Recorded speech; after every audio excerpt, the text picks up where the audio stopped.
எவன் என்ன வேணா சொல்லட்டும், என்னை பொறுத்த வரைக்கும் இந்த பொங்கல் அண்ணன் தம்பி பொங்கல், அவ்வளோதான்.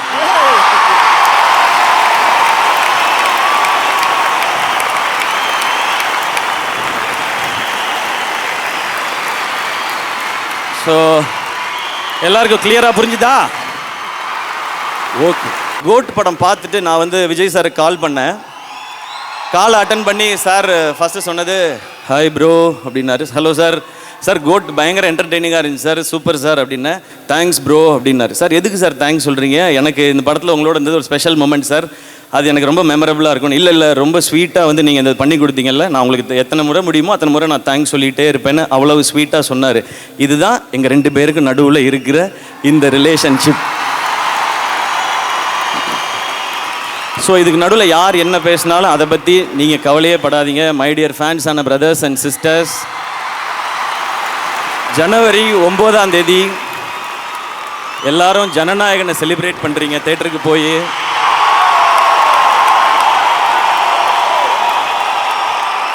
முப்பத்தி 3 வருஷம் இண்டஸ்ட்ரியில் நம்மளெல்லாம் என்டர்டெயின் பண்ண ஒருத்தர் லாஸ்ட் ஃபிலிம்னு சொல்லியிருக்காரு. அதை 9ஆம் தேதி என்டர்டெயின் பண்ணுறோம், அதை போய் நம்ம செலிப்ரேட் பண்ணுறோம்.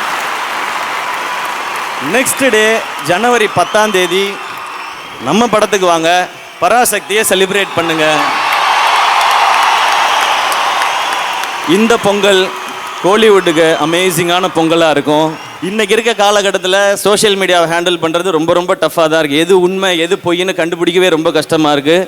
இதில் இந்த ஏஐ வேறு வந்துடுச்சு. நீ ஏஐயான்னு ஏஐட்ட கேட்டு தெரிஞ்சுக்கிற கண்டிஷனில் தான் நாம் எல்லாருமே இருக்கோம். அதனால இதுக்குள்ளே நீங்கள் உள்ளே வராதிங்க, நீங்கள் ஜாலியாக செலிப்ரேட் பண்ணிட்டே இருங்க. எல்லாருக்கும் தெரியும் அவங்கவுங்க படத்தை அவங்கவுங்க சூப்பராக செலிப்ரேட் பண்ணுவாங்க, மற்றவங்க படத்தை மாறி மாறி செலிப்ரேட் பண்ணிக்குவோம். மேம் சொன்ன மாதிரி நம்ம சினிமா அந்த லெவலுக்கு போகும். நான் இன்னமும் கிளியராக சொல்கிறேனே, எவன் என்ன வேணால் சொல்லட்டும், என்னை பொறுத்த வரைக்கும் இந்த பொங்கல் அண்ணன் தம்பி பொங்கல், அவ்வளோதான்.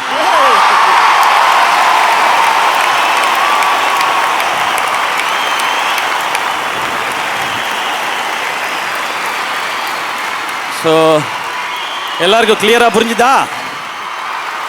ஓகே. இப்போ நான் ஏன் பிரதர்ஸ் அண்ட் சிஸ்டர்ஸ்கிட்ட பேசுகிறதுக்கு வரேன். நீங்கள் எல்லோரும் இதை 25th ஃபிலிம்னு செலிப்ரேட் பண்ணுறீங்க. உங்கள் எல்லாருக்கும் இது 25 ஃபிலிம்ஸ்னு ஒரு பெரிய சந்தோஷம் இருக்குது. எனக்கும் அது சந்தோஷமான விஷயம், பெருமையான விஷயம். ஆனால் நான் 25 ஃபிலிம்ஸுன்றதை பார்க்கல.